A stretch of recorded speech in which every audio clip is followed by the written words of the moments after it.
லூக்கா எழுதின சுவிசேஷம் 22ஆம் அதிகாரம் வசனங்கள் 66 71 வரை வாசிக்கலாம். லூக்கா எழுதின சுவிசேஷம் 22ஆம் அதிகாரம் வசனங்கள் 66 71 வரை எல்லாரும் ஒரே நேரத்தில் சேர்ந்து வாசிப்போம். விடியற் காலமான போது ஜனத்தின் மூப்பரும் பிரதான ஆசாரியரும் வேத பாரகரும் கூடி வந்து தங்கள் ஆலோசனை சங்கத்தில் அவரை கொண்டு வந்து நிறுத்தி, நீ கிறிஸ்துவா, அதை எங்களுக்கு சொல் என்றார்கள். அதற்கு அவர், நான் உங்களுக்கு சொன்னாலும் நம்ப மாட்டீர்கள். நான் உங்களிடத்தில் வினாவினாலும் எனக்கு மாறுதரும் சொல்ல மாட்டீர்கள். என்னை விடுதலை பண்ணவும் மாட்டீர்கள். இது முதல் மனுஷகுமாரன் சர்வ வல்லமை உள்ள தேவனுடைய வலது பாரிசத்தில் வீற்றிருப்பார் என்றார். அதற்கு அவர்கள் எல்லாரும், அப்படியானால் நீ தேவனுடைய குமாரனா என்று கேட்டார்கள். அதற்கு அவர், நீங்கள் சொல்லுகிறபடியே நான் அவர்தான் என்றார். அப்பொழுது அவர்கள், இனி வேறு சாட்சி நமக்கு வேண்டுவதென்ன? நாமே இவனுடைய வாயினாலே கேட்டோமே என்றார்கள். ஆமென். அல்லேலூயா. அருமையான ஆண்டவருடைய பிள்ளைகளே, ஆண்டவராகிய இயேசு கிறிஸ்து மேல் வீட்டறையிலே தம்முடைய சீஷர்களோடு 12 பஸ்கா ஆசரித்தார். அவர் அப்பத்தை எடுத்து அதை ஸ்தோத்திரம் பண்ணி பிட்டு சீஷர்கள் கையிலே கொடுத்தார். கொடுத்தவர் ஒரு வார்த்தை சொல்லி கொண்டே கொடுக்கிறார். இந்த அப்பத்தில் என்னோடு கூட புசிக்கிற ஒருவன் என்னை காட்டி கொடுக்க போகிறான்னு சொல்லிட்டு அந்த அப்பத்தை யூதாஸ் கையிலே கொடுக்கிறார். அவன் அந்த அப்பத்தை வாங்குகிறான். உங்களில் ஒருவன் என்னை காட்டி கொடுக்க போகிறான் என்று இயேசு சொன்னார். எல்லாரும் நானா நானா என்று கேட்கிறார்கள். பேதுரு சற்று தொலைவில், பெரிய ரூம், நேற்று படித்தோம், பெரிய ரூம் அது, எல்லாம் சாஞ்சுன்னு உட்காந்து சாப்பிட்றாங்க. இடுக்கமா இல்லை, ஒரு பெரிய அறை, இதுல பாதி அவ்வளவு அறை இருக்கும், மேல் வீட்டு அறை. சாஞ்சுன்னு உட்காந்து சாப்பிட்றாங்க. அப்பொழுது இயேசு உங்களில் ஒருவன் என்னை காட்டி கொடுக்க போகிறான்னு சொன்னதும் எல்லாம் கத்துறாங்க, நானா நானான்னு. அப்போ யூதாசும் கேட்குறான் ஸ்லோவா, நான் ஆமாப்பா நீ தான் அப்படின்னு சொல்லினே அப்பத்தை கொடுக்குறாரு. ஆனா அங்க இருக்கிறவங்களுக்கெல்லாம் அது கேட்கல. ஏசுநாதருக்கும் யூதாஸ்க்கும் நடந்த அந்த கான்வர்சேஷன், அந்த பேச்சுவார்த்தை இவங்களுக்கெல்லாம் கேட்கல. பேதுரு யோவானை பார்த்து, யோவான் ஏசுநாதர் லெஃப்ட் சைட்ல இப்படி சாஞ்சின்னு படுத்துன்னு இருந்தா தானா அவனுடைய முகம் ஏசுநாதருடைய ஒரு கற்பனை பண்ணி பாருங்களேன். 13 பேர் ஒரு டேபிள்ல உட்காந்துக்கிறாங்க, ஒருத்தர் மட்டும் உட்காந்துக்கிறாரு, மற்றவங்க எல்லாம் சாஞ்சுன்னுக்கிறாங்க. இப்படி இடது பக்கமா சாஞ்சுன்னுக்கிறாங்க. அப்போ வலது பக்கம் இருக்கிற யோவானுடைய முகம் எங்க இருந்திருக்கும்? ஏசுநாதருடைய மார்பில். அப்போ ஏசு அப்படியே லைட்டா அப்படி திரும்பி, ஆண்டவரே யார் உண்மை காட்டி கொடுக்க போகுது? இதை நான் யார்கிட்ட கொடுக்குறேனோ அவன் தான். என்னுடைய பாத்திரத்துல, நான் எந்த பாத்திரத்துல தொடரனோ அதுல தொட்டு சாப்பிடுறவன்.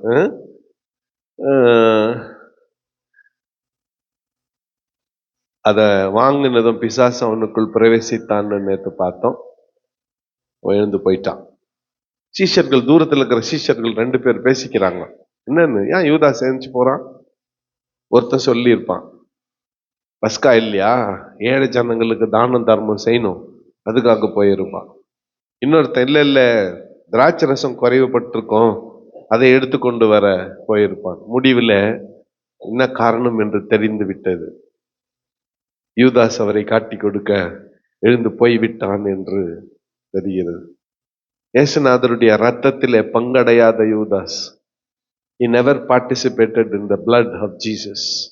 ஏசுநாதருடைய ரத்தத்திலே பங்கு பெறாத யூதாஸ். இது நாம கவனிக்க வேண்டிய ஒன்று. சாத்தான் உள்ள போனா ஏசுநாதருடைய ரத்தத்துல பங்கெடுக்க முடியாது. அப்ப சாத்தானுக்கு இடம் கொடுக்க கூடாது. இடைவிடாமல் என்ன பண்ணணும்? சத்தமா சொல்லுங்க, ஜெபம் பண்ணணும். அடுத்து அவன் நேரா போனான், பிரதான ஆசாரியர்கிட்ட இடம் ஸ்பாட் ஃபிக்ஸ் பண்ணிட்டான். இவங்க சாப்பிட்டு முடிச்சுட்டு எல்லாரும் கெத்செமனே தோட்டத்துக்கு வருவாங்க, அப்போ அவரு தனியா இருப்பாரு, அப்போ அவரை அரெஸ்ட் பண்ணிடலாம் அப்படின்னு சொல்லித்தான் போய் கடைசியா கைது செய்தார்கள். கைது செய்து அவரை நேராக கொண்டு போய் பிரதான ஆசாரியனிடத்திலே நிறுத்தினார்கள்.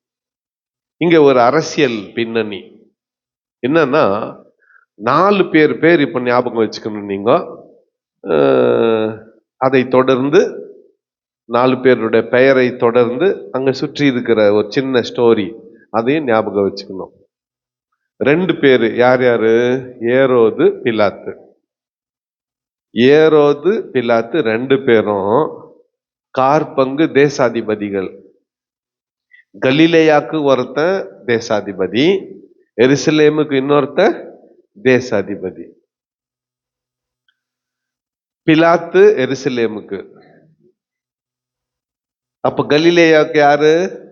ஏரோது. கலிலேயாவில் இருக்கிற யூதர்கள் எல்லாம் பஸ்கா ஆசரிக்க எருசலேமுக்கு வந்துக்கிறாங்க. அவர்களுக்கு பாதுகாப்பாக யாரும் வந்துகிறது? ஏரோதும் வந்துக்கிறான், கெஸ்ட் ஹவுஸ்ல தங்கி இருக்கிறான்.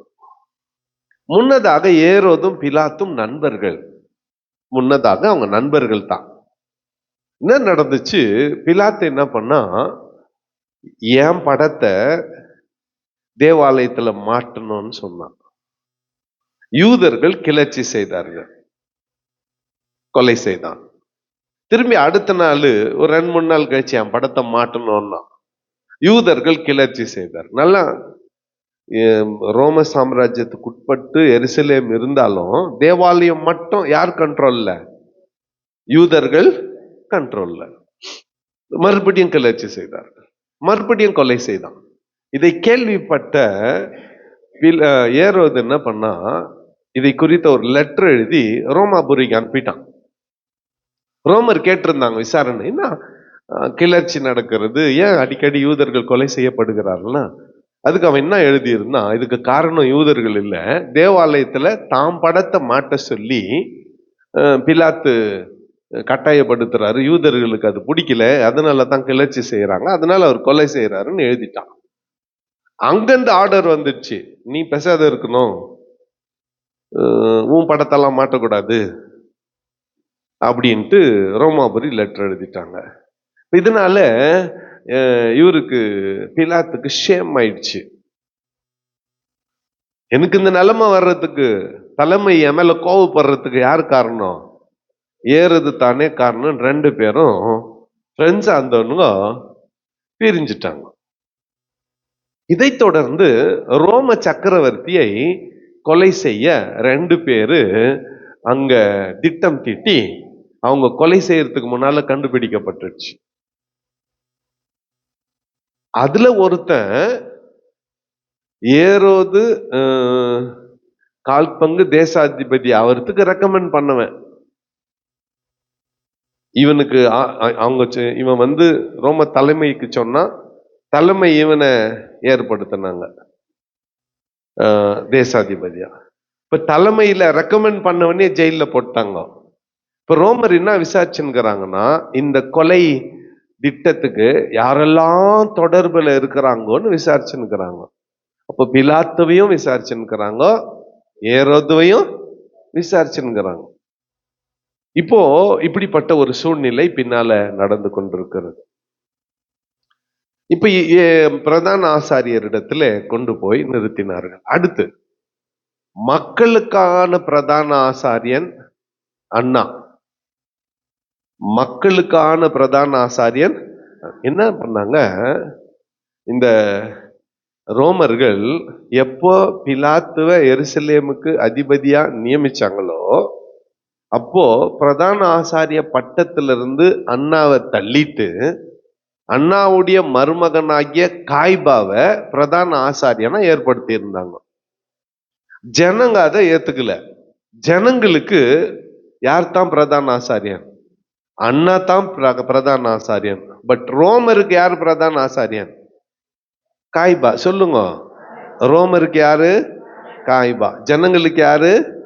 அண்ணா. அப்போ கைது செய்ததும் ஏசுநாதர் அண்ணா கிட்ட கொண்டு போய் நிறுத்தினாங்க.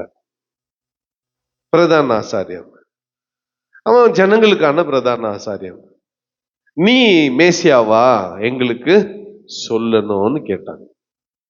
அவனுடைய பதில், இந்த எல்லாம் முடிஞ்சு போயிச்சையா, நான் சொன்னாலும் நீங்க என்ன விடுதலையாக்க போறது இல்ல, நான் சொல்லனாலும் அதை ஏத்துக்க போறது இல்ல, நான் யூதருக்கு ராஜா என்பது உண்மைதான், நான் தான் மேசியா, அதை நீங்க ஏத்துக்க போறது இல்ல, அப்பொழுது நீ தேவனுடைய குமாரனா? ஆமா, நீ சொல்லுகிறபடிதான்.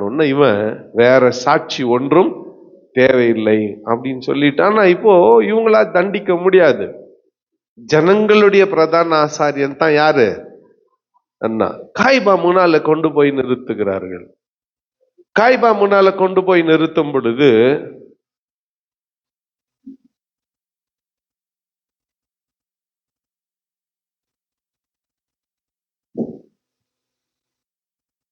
அவன் ஆண்டவராகிய இயேசுவை கேள்வி கேட்கிறான். அவன் முன்னால நிறுத்தும் போது பொய் சாட்சிகளை ஏற்படுத்துகிறார்கள். இதை கொஞ்சம் கவனிக்கணும். பொய் சாட்சிகளை ஏன் ஏற்படுத்தணும்னா, யூதாஸ்க்கு கொடுக்கப்பட்ட அசைன்மெண்ட். இயேசுநாதரை காட்டி கொடுக்கிறது ஒரு வேலை. இன்னொரு வேலை என்னன்னா, அடுத்த நாள் காலையில ஆலோசனை சங்கம் கூடும். அந்த ஆலோசனை சங்கம் கூடின போது இவன் வந்து, ஒரு நாள் இயேசுநாதர் சொன்னார் பார், சீஷர்கள் சாலமோன் மண்டபத்துல உலாவி கொண்டிருந்த போது அந்த மண்டபத்தினுடைய மேன்மைய சொன்னப்போ, ஒரு கல்லின் மீது ஒரு கல் இராதபடிக்கு எடுத்து போடப்படும் நாள் வரும்னு சொன்னார் பார் இயேசுநாதர். அத சொல்லணும்.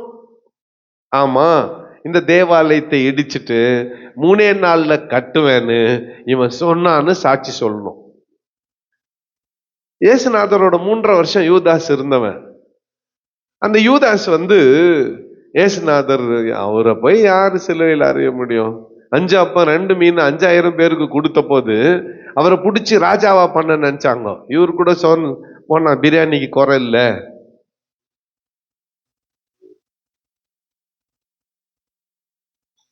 ஒரு சிலர் கூட போனீங்கன்னா கொலை பட்னி, பாக்கெட் நிறைய பணம் இருக்கும். சத்தியமா சொல்றேன், ஒரு ஒரு டீ கூட வாங்கி தர மாட்டாங்க சிலர். ஒரு சிலர் கூட போனா வேணாம் இப்பதான் 5 நிமிஷத்துக்கு ஒரு ஸ்டாப்பு. தெரிஞ்சுக்கணும் நம்ம யாரு கூட டிராவல் பண்ணோம்னு. சோத்திராண்டவரே, இயேசுநாதர் கூட போனா சாப்பாட்டுக்கு குறை இல்லைன்னு கண்டுபிடிச்ச இந்த திரள் ஜனங்கள் அவரை ராஜாவாக்க நினைத்தார்கள். அவர்களுடைய பொல்லாத சிந்தனையை கண்டு அவர்கள் கண்களுக்கு சொல்லுங்க மறைந்து போனார். ஒரு முறை அவரு விரியன் பாம்பின் குட்டிகளின் யோவான் சொன்னதை குறித்து நினைவு கூர்ந்து இப்போ பேசிக்கொண்டு இருக்கிறார். தங்களைத்தான் சொல்றாருன்ட்டு அப்புறம் அப்படியே எருசலேம்ல செங்குத்தான பாறை மலை மேல தள்ளின்னு போய் அங்கிருந்து கீழே தள்ளிவிட வேண்டும் என்று பார்த்தார்கள். அவர்கள் கண்களுக்கு மறைந்து போனார். 3 முறை இயேசுநாதரை கொலை செய்ய 3 முறை ஜனங்கள் கண்களுக்கு இயேசு மறைஞ்சு போனார். யூதாஸ் பார்த்தான், என்ன ஆண்டவராகிய இயேசு கிறிஸ்து யாராலையும் ஒன்னும் பண்ண முடியாது. பயன்படுத்தி ஒரு 30 வெள்ளிக்காசு என்ன பண்ணிடலாம், பார்த்துடலாம். ஒரு 30 வெள்ளிக்காசு சம்பாதிச்சுக்கலாம். இந்த முறை அவன் எதிர்பார்ப்புக்கு மாறாக அவரே தன்னை ஒப்பு கொடுத்துட்டார். இதை பார்த்து அவனுக்கு ஏற்றுக்கொள்ள முடியவில்லை, பொறுத்து கொள்ள முடியவில்லை, இது அவனால நம்ப முடியவில்லை. அவன் என்ன பண்ணான், நேரம் அந்த காசை எடுத்துக்கின்னு இவங்க பிடிச்சிட்டாங்க, அடிக்க ஆரம்பிச்சாங்க. இதை பார்த்ததும் அவனுடைய உள்ளம் தாங்கவில்லை. நேர காசு எடுத்துன்னு பிரதான ஆசாரியர்கிட்ட போனான். அவன் கொடுத்த பணம். அவன் சொல்ற வார்த்தை, என் ஆண்டவரை விட்டு விடுங்கள். அதாவது, சிநேகிதனே, முத்தத்தினாலா என்னை காட்டி கொடுக்கிறாய் என்ற போது உருகாத அந்த இருதயம், அவர் அடிச்சாங்க, அடி வாங்குறாருன்னதும் அவனால பொறுக்க முடியல. எத்தனை பேர் யூதாச கெட்டவன் பைபிள்ல இருக்குதே, அவன் பிறவாது இருந்தால் நல்லமா இருக்கும் இயேசுநாதரே சொன்னார். அதெல்லாம் சரிதான். ரொம்ப ஈஸியா ஒரு மனுஷனை நியாயம் தீர்த்துறது நம்ம தானே. இப்ப கூட வேகமா ஒண்ணு ஓடினுக்குது, டிவில இதுல எல்லாம் என்ன பேச்சு ஃபுல்லா ரொம்ப ஈஸியா நியாயம் தீர்த்துறது. நல்லா கவனிச்சுக்குங்க, தயவு செஞ்சு நல்லா கவனிச்சுக்குங்க. யூதாஸ் அந்த காசு எடுத்துட்டு போய் கொடுத்தான். அவங்களும் இதுவும் பாடு எங்களுக்கு வேண்டாம், கொண்டு போய் தேவாலயத்துல அந்த பணத்தை இறைச்சிட்டு போய் தூக்கு போட்டுன்னு சேர்த்துட்டான். இவ்வளவும் கடந்த ராத்திரி நடக்கிறது. இப்ப காலையில விசாரணைக்கு யூதாஸ் வந்து சாட்சி சொல்லணும். இவன் தேவாலயத்தை இடித்து 3 நாளுக்குள்ள கட்டுகிறேன்னு சொன்னான்னு வந்து சாட்சி சொல்லணும். இப்ப சாட்சி இல்ல. விடிய இதுக்குள்ள யூதாஸ் செத்துட்டான்ற தகவல் தெரிஞ்சிச்சு. என்ன பண்றது சாட்சிக்குன்னு போய் சாட்சிகளாய் 2 ஏற்படுத்தினாங்க. ஒருத்தனும் முரண்பாடாக சொன்னார்கள். இப்ப இவங்களுக்குள்ள தீர்த்துக்க முடியல. இது மத சம்பந்தமான பிரச்சனையா இங்கேயே தீர்த்துக்க பார்த்தாங்க, முடியல. இவரை கொண்டு போய் யார்கிட்ட நிறுத்தினாங்க? பிலாத்துவினிடத்திலே நிறுத்தினார்கள். பிலாத்துவினிடத்திலே நிறுத்தும் பொழுது பிலாத்து என்ன பண்றான்? இவரை குறித்து கேள்விப்பட்டிருக்கிறான். நல்ல ஞாபகம் வச்சுக்கோங்க, பிலாத்துக்கு ஏசுநாதர் பேசுற பாஷை தெரியாது. அவன் ரோமன். இவங்க பேசுற பாஷை தெரியாது, அறக்குறையா தான் தெரியும். நான் இந்த ஏசுநாதரை குறித்து கேள்விப்பட்டிருக்கிறான். காண அவளாவும் இருந்தான். அதே மாதிரி ஏரோதுக்கு கலிலேயாவில் இருந்தப்போ ஏசுநாதர் கலிலேயாவில் ஏற்படுத்தின அந்த கலக்கம், அந்த வைப்ரேஷன், ஏரோது ஏசுநாதரை பார்க்க அவளா. ஏரோதுன்னா நினைச்சிட்டான் ஏசுநாதர் ஒரு மேஜிக் காரன். அவர் தண்ணி மேல நடந்தாரு, 5 அப்ப 2 மீன் 5000 பேருக்கு கொடுத்தாரு, குருடனுக்கு பால்வை அடித்தார், முடவரை நடக்க வலிச்சாருன்னு இவன் என்ன நினைச்சிட்டான்? ஏசுநாதரை வேடிக்கை காட்டுறவரு, மேஜிக் காரன் நினைச்சிட்டு அவன் முன்னால கொண்டு போய் நிறுத்தின போது, ஏதோ அங்க கலிலேயாவில செஞ்சிய அதெல்லாம் என் முன்னால கொஞ்சம் செஞ்சு காட்டுன்னு எல்லாம் கேட்கிறான். அவன் பரியாசம் பண்ணணும்னு இல்ல, அவன் கேள்விப்பட்ட விதம் அப்படி. இயேசுவை குறித்து அவன் கேள்விப்பட்ட விதம் அப்படி. சரி, இப்போ ஏரோதினிடத்துல பிலாத்தினிடத்துல கொண்டு போகிறார்கள். கொண்டு போய் பிலாத்தினிடத்துல விசாரணை பண்ணுகிறார்கள். பிலாத்து இவங்க சொல்ற எல்லா குற்றச்சாட்டையும் கேட்டான். கேட்டுட்டு என்ன பண்ண நினைச்சான்? இவரை நம்ம விடுதலை ஆக்கிடணும், அடிச்சிட்டு விட்டுறலான்னுட்டு சாட்டை அடிக்கு ஒழுங்கு செய்கிறான். 1 குறைய 40 அடி. இது ஜூயிஷ் விப்பிங் இல்ல, ரோமன் விப்பிங். பவுல் கூட 1 குறைய 40 அடி 3 முறை வாங்கிக்கிறாரு. அது 5 முறையா? சரி, ஒரு சின்ன சாட்டி, அது சின்னது, அது ஒரு 3 அடி நீளம் இருக்கும். அதுல அடிப்பாங்க, வாரில் அடிப்பாங்க. நோவாத அடிச்சுக்கிறது இல்ல, அச்ச நோவா அது. ஆனா ரோம சாட்டை அப்படி இல்லை, அது ரியல் தண்டனை, உண்மையான தண்டனை. அது 10 அடி நீளம் உள்ள ஒரு 3 பிரிகளாக பிரிச்சு வச்சுது. ஒரு முறை அடிச்சா அந்த மனுஷனை ஒரு சுத்திக்கும். அதனுடைய முனைகளிலே கூர்மையானதெல்லாம் கட்டி வச்சிருக்குமா, அது அப்படியே சரீரத்தை பிரிச்சு இருக்கும். ஜோசிபஸ் யூதா ஆசிரியர் எழுதுகிறான், ஒருவன் ரோம சாட்டை அடிக்குட்பட்டு அவன் வெளியே கொண்டு வரப்பட்டால் அவனுடைய பெற்ற தாய்க்கு அவனை அடையாளம் கண்டுபிடிக்க முடியாது என்று சொல்லுகிறான். 53ஆம் அதிகாரம் ஏசாயா நிறைவேறுகிறது. ஹல்லேலூயா.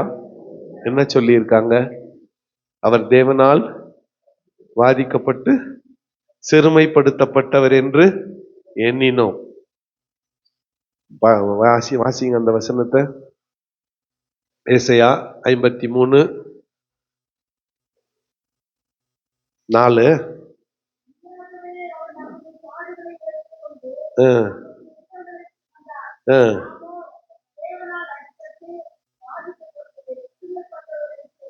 அடுத்த வசனம், அவர் காயப்பட்டு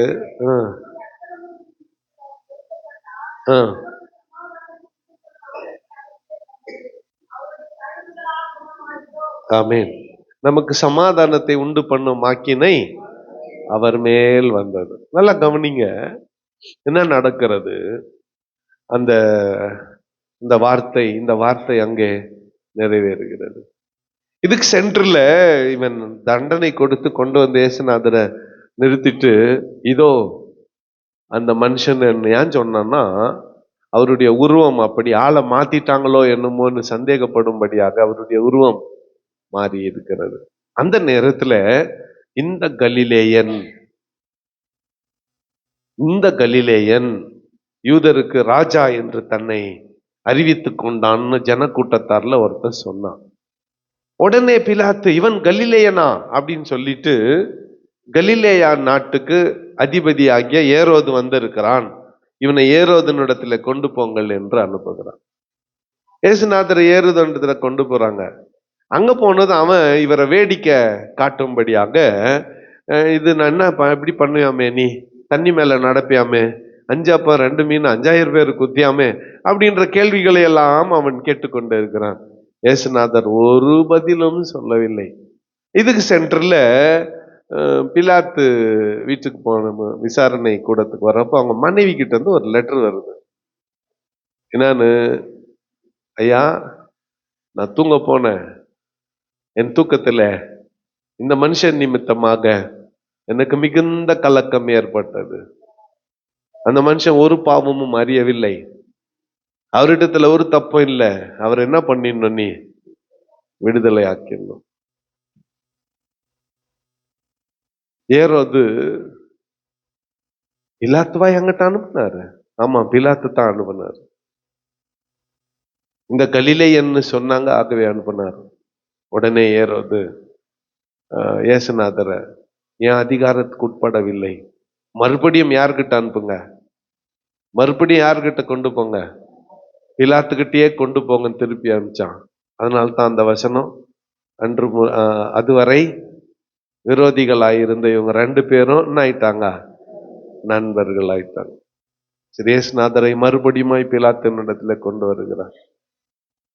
இந்த மனுஷனிடத்துல நான் ஒரு குற்றத்தையும் காணவில்லை, இவனை தண்டித்து விடுதலையாக்க விரும்புகிறேன். ஜனக்கூட்டமோ இவனை சிலுவையில் அறையும் என்று அதிகமாய் கத்தினார்கள். பிரதான ஆசாரியரும், குறிப்பா பிரதான ஆசாரியரும் ஆலோசனை சங்கத்தாரும் இயேசுநாதரை சிலுவையில் அறையும்படியாய் ஜனங்களை வேண்டிக் கொள்ளும்படியாய் தூண்டினார்கள். பிரதான ஆசாரியனுக்கு என்ன கோபம்? தேவாலயத்துல அவன் கட்டி வச்சிருந்த கடைகளை எல்லாம் இயேசுநாதர் என்ன பண்ணிட்டாரு சொல்லுங்க, கவிழ்த்து போட்டாரு. வருமானம் போச்சு, கடை போச்சு. உடனே கோபம் யார் மேல திரும்புது? இயேசுநாதர் மேல திரும்புது. ஜனத்துக்கு இயேசுநாதர் மேல ஒரு கோபமும் இல்லை. ஜனங்க சொல்ல போனா இயேசுநாதரை விரும்பினவர்கள், நம்பினவர்கள் ரோமர்கள் கையிலே இவர் நம்மை ரட்சிப்பார் என்று சொல்லி அவரை பெரும் தலைவராக, மக்கள் தலைவனாக ஏற்றுக்கொண்டார்கள். பிரச்சனை ஜனங்களுக்கு இல்லை, பிரச்சனை தேவாலயத்தின் குழுவுக்கும் இயேசுநாதருக்கும் தான், பிரதான ஆசாரியருக்கும் இயேசுநாதருக்கும் தான். இந்த முறை இந்த மனுஷனுக்கு நான் விடுதலையாக்க விரும்புகிறேன்னு சொன்ன போது ஜனக்கூட்டத்தாரில் ஒருவன் சொன்னான், மனுஷனை நீர் விடுதலையாக்கினால் நீர் ராயனுக்கு எதிரின்னு சொன்னான். இந்த மனுஷனை நீர் விடுதலையாக்கினால் நீர் ராயனுக்கு எதிரி. ராயன் யாரு? ரோமருக்கு தலைவர். அவரை கொலை செய்ய 2 பேர் திட்டம் போட்டு மாட்டின்னுக்கிறாங்க. இந்த நேரத்துல இந்த வார்த்தை ரோமாபுரிக்கு போனா என் பதவிக்கு ஆபத்து. என்ன பண்ணியாவது நான் எதுலயே இருப்பேன், கவர்னர் போஸ்ட்லயே இருப்பேன். என்ன சுப்ரீம் கோர்ட்டு என்ன அசிங்கமா என்ன பேசினா கூட எனக்கு அதை பத்தி கவலை இல்லை, கோட் சூட் மாட்டிக்கின்னு நான் கவர்னரா இருப்பேன்னுக்கிறாங்களே சிலர். இப்போ அந்த மாதிரி பதவியை காப்பாத்திக்கிறதுக்கு அவன் ஒரு பாத்திரத்துல தண்ணீர் கொண்டு வர சொல்லி தன்னுடைய கைகளை கழுவி, இந்த மனுஷனுடைய இரத்த பழி என் மீது சுமராது இருப்பதாக. ஜனங்க வாயை முன் அமைதியாக்கணும், எல்லாத்துக்கும் வாய் திறந்து பேசக்கூடாது, எல்லாத்துக்கும் பேசக்கூடாது. ஏதோ 1 2 நம்ம பேசுறதுக்கு அனுமதி உள்ள காரியங்கள் பேசணும், அனுமதி இல்லாத காரியங்கள் பேசக்கூடாது. அடுத்து பேசுறப்ப என்ன பேசுறோம்னு எச்சரிக்கையா பேசணும். என்ன சொன்னாங்க? இந்த மனுஷனுடைய இரத்த பழி எங்கள் மீதும் எங்கள் பிள்ளைகள் மீதும் எங்கள் பிள்ளைகளின் மீதும் வர கடவுதுன்னாங்க. நீ எப்படின்னா போ, நீ எப்படின்னா போ, பிள்ளைகளின் மீது பாவத்தை சுமத்திட்டு போக கூடாது. உனக்கு என்ன இல்ல, அதுக்கு அதிகாரம் இல்லை. என்ன நடந்தது? கடைசியா அவன் உங்கள் விருப்பப்படி, உங்கள் வேண்டுகோளின்படி இந்த மனிதனை சிலுவையில் அறைய நான் அனுமதிக்கிறேன்னு அனுமதி கொடுத்தான். என்னுடைய சட்டத்தின்படி, என்னுடைய விருப்பத்தின்படி, என்னுடைய தீர்மானத்தின்படி நான் தீர்ப்பு எழுதல. நான் தீர்ப்பு எழுதுனான் தெரியுமா? உங்கள் வேண்டுகோளுக்கு இணங்க, உங்கள் விருப்பப்படி இந்த மனிதனை சிலுவையில் அறைய நான் ஒப்பு கொடுக்கிறேன். ஆனால் இந்த மனுஷனுடைய இரத்தப்பழி என் மீது சுமரக்கூடாது. இவங்க உடனே எங்கள் மீதும் பிள்ளைகளின் மீதும் என்று சொன்னார். இயேசுநாதர் மேல ஒரு பாரமான மரத்தை ஏற்றி சிலுவையில் எப்படி இருக்குத அதை மட்டும் ஏற்றி கபாலஸ்தலம் என்று சொல்லுகிற கொல்கதாவுக்கு அவரை கொண்டு போனார்கள். அங்கே ஏற்கனவே அவரோடு கூட 2 கள்ளர்களை சிலுவையில் அறைய ஒழுங்கு செய்திருந்தார்கள். செங்குத்தான மரம் அங்கே இருந்தது. பாரமான இந்த சிலுவையை அவர் சுமந்து போகிறார். எருசலேமினுடைய வாசல் கிட்ட லேடிஸ் கூட்டிட்டு இருக்கிறாங்க. அந்த பெண்கள் எல்லாம் அவரை பார்த்து அழுதார்கள். அப்பொழுது இயேசு, எருசலேம் குமார்த்திகளே, எனக்காக அழ வேண்டாம், உங்களுக்காகவும் உங்கள் பிள்ளைகளுக்காகவும் பிள்ளைகளின் பிள்ளைகளுக்காகவும் அழுங்கள். பச்சை மரமாகிய எனக்கு இந்த பாடு என்றால் பட்ட மரமாகிய உங்களுக்கு என்ன பாடோ அப்படின்னு சொல்லிட்டு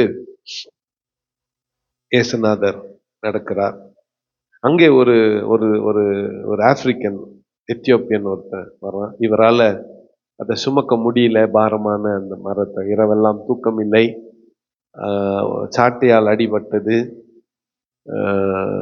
இப்படி இருக்கிற சூழ்நிலையில அந்த மரத்தை அவர் தோளில் இருந்து எடுத்து அவனுடைய தோளிலே சுமத்தி கொஞ்ச தூரம் அவனை சுமக்க வைத்தார்கள். அந்த இடம் வந்தது கபாலஸ்தலம் என்கின்ற கொல்கொதா வந்தது. அந்த இடத்துல இயேசுநாதரை அந்த செங்குத்தான மரத்தின் மீது கிடத்தி அவருடைய கால்களில் 2ஐயும் ஒன்றாக சேர்த்து ஆணி கடாவி, 2 கைகளையும் சேர்த்து ஆணியினாலே கடாவி, இந்த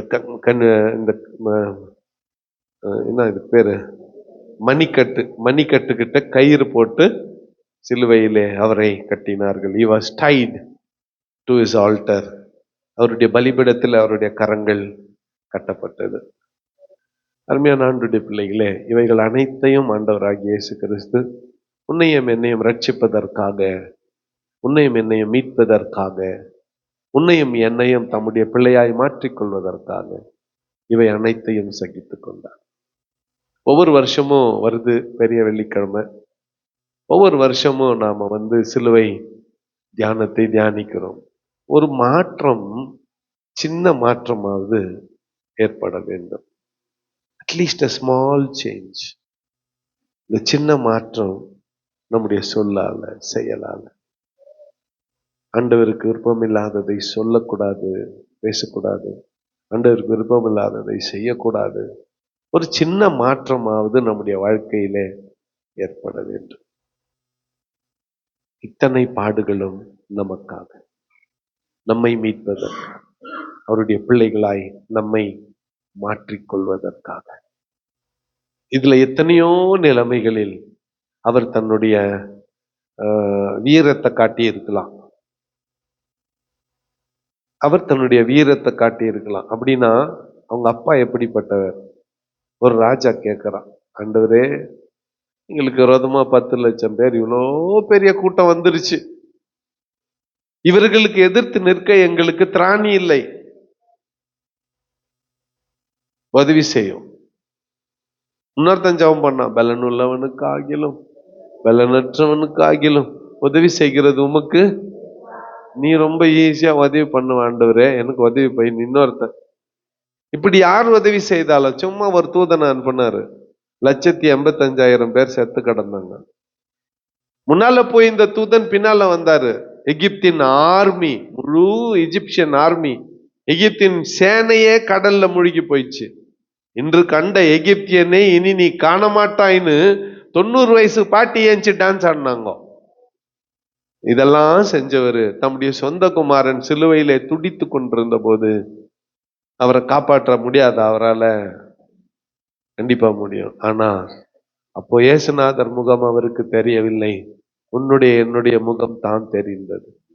என் முகத்தை பார்த்து நான் அந்த தண்டனையிலிருந்து தப்பித்துக் கொள்ளும்படியாய் தம்முடைய குமாரனை அவர் மரிக்க கொடுத்தார். மரத்திலே தூக்கப்பட்ட எவனும் சபிக்கப்பட்டவன் என்று எழுதியிருக்கிறபடி இயேசு நமக்காக சாபமானார்.